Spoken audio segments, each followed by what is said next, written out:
নির্বাচনী প্রচারের আরো খবর জানতে আমরা চলে যাচ্ছি গোপালগঞ্জে। রয়েছেন আমাদের প্রতিনিধি সঞ্জয় বিশ্বাস, যুক্ত হচ্ছি তার সাথে। সঞ্জয়, নিশ্চয়ই শুনতে পাচ্ছেন গোপালগঞ্জের পরিস্থিতি কি অবস্থা, ভোট নিয়ে কেমন ডামাডোল চলছে সেখানে, নিরাপত্তা ব্যবস্থা কেমন?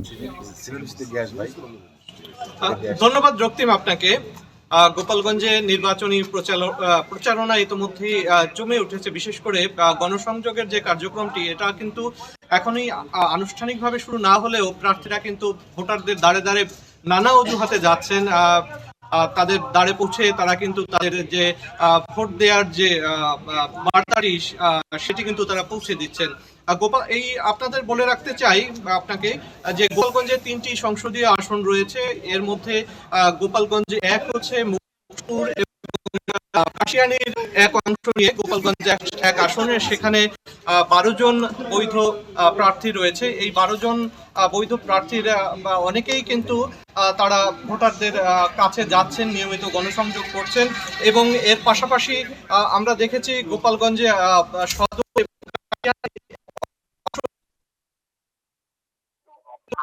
প্রার্থীরা রয়েছে, সেই প্রার্থীরা গোপালগঞ্জের বিভিন্ন ভোটারদের কাছে বিভিন্ন অজুহাতে তারা যাচ্ছেন এবং গণসংযোগ করছেন।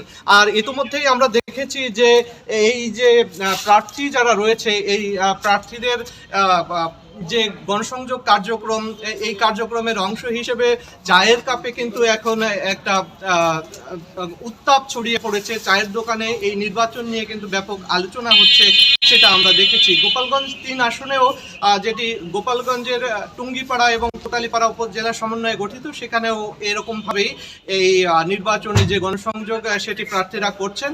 এবং আমরা আরেকটি বিষয় আপনাদের জানিয়ে দিতে চাই যে ভোটাররা তারা কিন্তু এবার যে ভিন্ন নিরিখে এখানে ভোট হচ্ছে, মূলত এই 3টি আসন কিন্তু আওয়ামী লীগ বরাবরই এখান থেকে নির্বাচিত হয়ে আসছে। সে কারণে এখানে ভিন্ন নিরিখে ভোট হচ্ছে। আওয়ামী লীগ এবার নির্বাচনের মাঠে নেই, সে কারণে বিএনপি প্রার্থী, জামায়াত ইসলামী, এনসিপি সহ বিভিন্ন দলের যে প্রার্থীরা রয়েছেন, তারা কিন্তু বিভিন্নভাবে হিসাব নিকাশ করছেন এই 3টি আসন তারা নিজেদের অধিকারে নেওয়ার জন্য।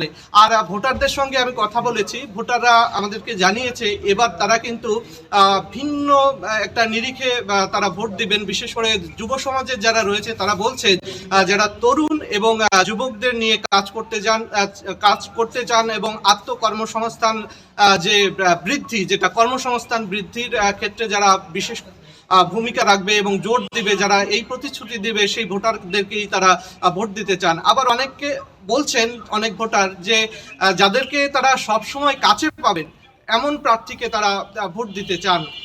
তবে ধন্যবাদ সঞ্জয়, আমরা আপনার বক্তব্যগুলো পরিষ্কার আমাদের কাছে।